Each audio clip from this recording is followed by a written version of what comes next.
The Trump administration has just imposed new immigration restrictions on 6 additional countries. CBN's Gary Lane talked with a diplomat with experience in embassies in these difficult parts about that decision.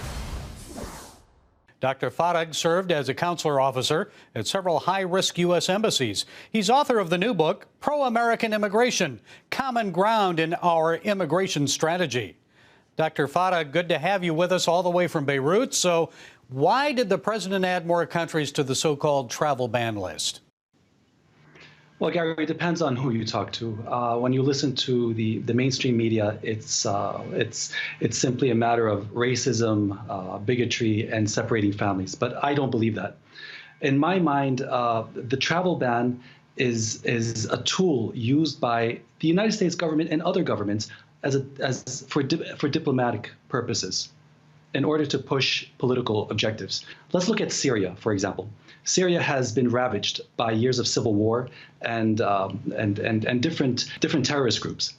We find that the security posture in Syria does not allow for the Syrians and the Americans to have an exchange for security or information purposes. So it makes sense that there would be a full travel ban in Syria. If we look at Iran, the situation is a little bit different.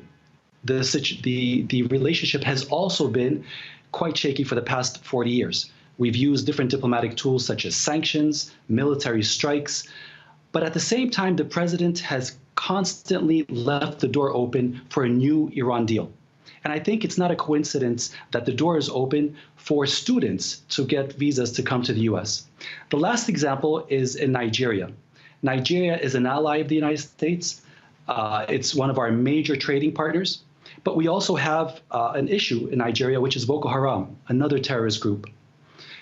There is a travel ban in Nigeria, but it's only for immigrant visas. George, I've done a lot of international traveling over the past 25 years. I've often heard from Christians in places like Egypt, Pakistan, Syria, Iraq, that they have faced discrimination in the visa application process, that Muslims in those countries have been treated much more favorably over the years in gaining approval to enter the U.S. So is that policy changing? Gary, I cannot say it's a policy. As a former consular officer, I can tell you that the American consular officer does not discriminate based on religion.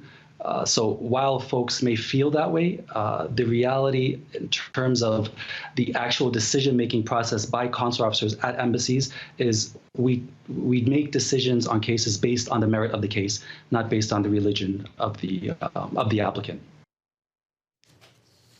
And you can watch the full interview and much more on this evening's Global Lane at 9:30 Eastern, and you can find that, of course, on the CBN.